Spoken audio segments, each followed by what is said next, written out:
जी नाज़रीन, अज असां तालके कलोई जे ॻोठ खुईमुरा में मौजूद आहियूं, जिते ज़मींदार पंहिंजे ॿनी जी खेड़ी उठनि गॾो आहिनि ऐं उन्हनि ते करे रहिया आहिनि, छाकाणि त ट्रैक्टरनि जा जेके अघ आहिनि उहे चोट चढ़ियल आहिनि। अचो त हिते जे ॿनियुनि जे ज़मींदारनि सां ॻाल्हि ॿोल कयूं त वधीक उन्हनि जो छा चवणु आहे। ट्रैक्टर पुॼूं कोन था पैसे में, पर हाणे पे गॾी पोखियूं छा कंदा बेकार ॾेई कुझु कोन पैसो रखां। उठनि ते अवां पंहिंजा उठ आहिनि या पर आहे को कॾहिं कोन्हे कोई सवाल सलो से मड़ी नमूनो पे कयूं। अच्छा तो मांगराई चोट है ट्रैक्टरनि में पहुचूं कोन था, उन हिसाब सां पोइ उठनि ते गॾनि ते खेड़ींदा आहियूं, पोखींदा आहियूं, महीनू ॿ लॻी पवंदा आहिनि ऐं जेको सो ट्रैक्टर जो उहो खेड़ी वधीक आहे नथा पहुची सघूं, उन हिसाब सां पोइ उठनि ते गॾनि ते पोखींदा आहियूं, महीनू बि लॻी वेंदो, 2 महीना लॻी वेंदा आहिनि।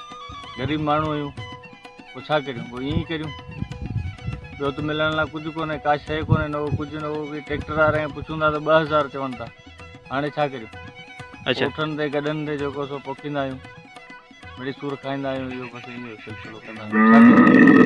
खेड़ी ॾियणु असांखे ट्रैक्टर ई त पाण सही आहे, जे भला नथा ॾियनि खेड़ी त भले असीं गॾाईंदा की खेड़ियूं पिया, उठनि उठनि ते बि खेड़ियूं पिया, गॾाइण ते बि खेड़ियूं पिया, खेड़ी ॿेड़ी ॾियनि त ठीकु आहे, असां ग़रीब माण्हू आहियूं। अच्छा हिन वक़्तु ट्रैक्टरनि जा अघ वधी विया आहिनि या खेड़ी में? खेड़ी 1200 रुपया कलाक आहे, 1300 रुपया कलाक आहे, हाणे असां ग़रीब पहुचूं कोन। 8 कलाक जा घणा था अघ वठनि? 8 कलाक 8 ॾह 15000 पोइ अमी हाणे मजबूरी सब गॾाईंदे खेड़े रहिया। हाणे असां गॾींदे खेड़े रहिया आहियूं बसि। छा करियूं? अव्हांखे हिन वारे बरसातुनि जी केतिरी उमेद आहे?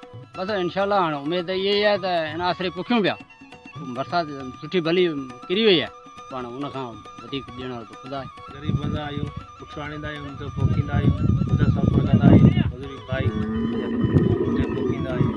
ट्रैक्टर 1200 रुपया कलाक, ग़रीब माण्हू को 1.5 कलाक हलाए, 2 कलाक हलाए, वरी गॾनि में उठनि ते पोखींदा। जी नाज़रीन, अवां हिते जे ज़मींदारनि जूं ॻाल्हियूं ॿुधियूं। हिननि जो चवणु आहे त हिन वक़्तु बरसातूं पवण सबबु जेके ट्रैक्टरनि जा जेके आहिनि अघ चोट चढ़ी विया आहिनि ऐं असां मजबूर उठनि ऐं गॾनि ते ॿनियूं पोखे रहिया आहियूं।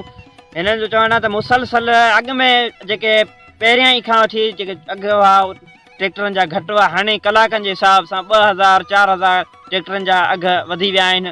कैमरामैन एहसान नोड़ियो सां गॾु Sufi Mohammad Hassan Nodiyo, at a time news कलोई।